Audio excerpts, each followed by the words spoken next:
Good morning. How are you today? It's beautiful out. A little brisk, but very comfortable. I have a pet peeve that has been running around in my head for a while, and I haven't talked about it. It's about patent law. When you consider this nation started with Jefferson, who was always experimenting with things, and Benjamin Franklin flying kites to study lightning and electricity. It's easy to understand how in the Constitution they established constitutional rights for patents to protect innovation and sort of to compensate for those inventions that people made that didn't go anywhere. All it has to do is work, and it has to be unique and so forth. We've had some experience with the vaccines. They are unique. They reflect work that had been going on that they could blend into the particular problem of how to handle this pandemic. And now there's a proposal that they should open up their patents and give them away to nations that have difficulty. And don't get me wrong, India is probably at the head of that list and not the only country that has such challenges.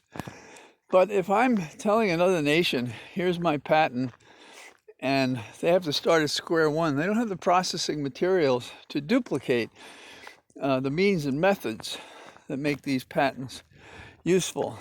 But that's not the thing that concerns me. The thing that concerns me is a whole series of industries were encouraged to try to find this vaccine, and they devoted time and energy to this instead of other things. And one could say the amount of funds that they realized as a result of their success, at least three major companies, came from devoting their time and effort to this. But I think there's something wrong about compromising this constitutional provision on patents without taking into consideration the precedents we set. So what would I have people do? Well, I'd ask them if they would voluntarily set up a situation in which they didn't surrender the patents, because that was not the ground rule when they made these patents. And I would ask the countries whether or not it doesn't make more sense to mass produce these vaccines and share them with the world, because who's going to create the laboratory and the industry that duplicates what's already in place elsewhere to spread these vaccines around? Now, my undergraduate degrees were in physics and engineering because I was a Sputnik kid. I was very affected by that.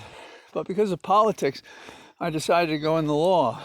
But before I knew I was going to go into the law, I spent a summer at a fabulous patent law firm, Kenyon & Kenyon. And my first trip on a plane as a young man, as a summer guy in their mailroom running errands, was to file a patent in D.C.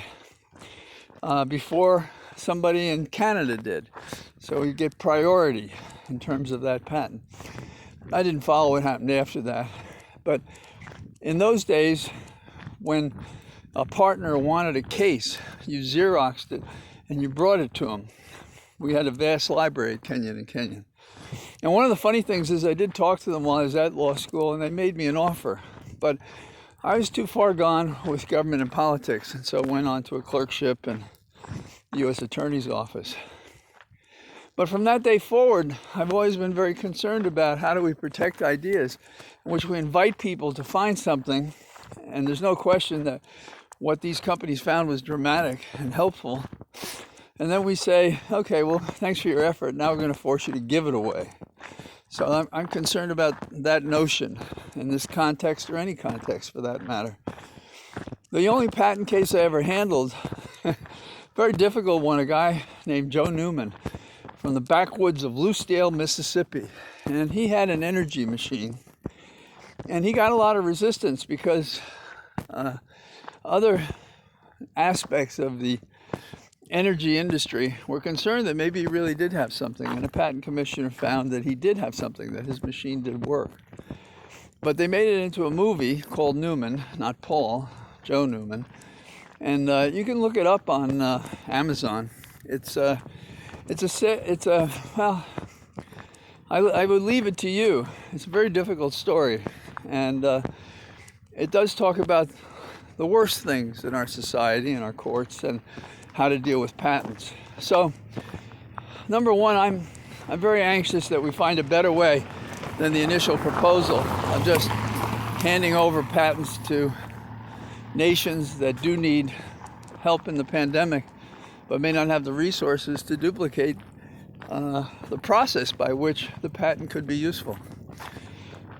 Second thing that I find upsetting, and I'll be brief about this, is I think we shouldn't be evicting people during the pandemic because they can't make ends meet, they can't afford their rent, things like that.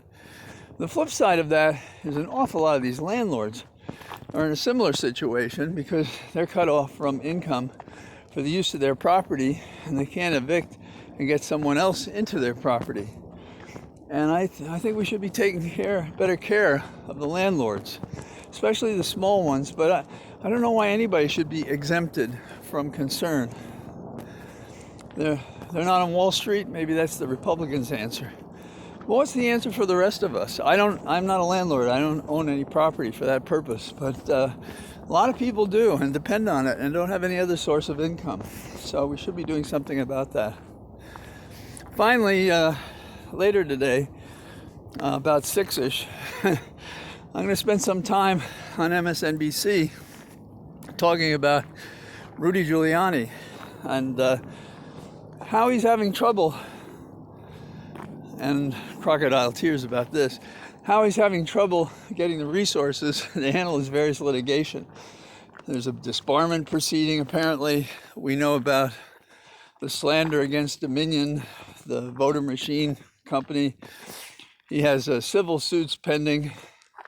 He has several people investigating him, and the one that's right up front now is the one in which they conducted a search of his home and his office. So at 6, unless something changes, that's what I expect they'll be talking about with Ari Melber on the beat. I think we're in the first segment. So have a good day. Get out. Enjoy the day. And I'll talk to you tomorrow. Bye-bye.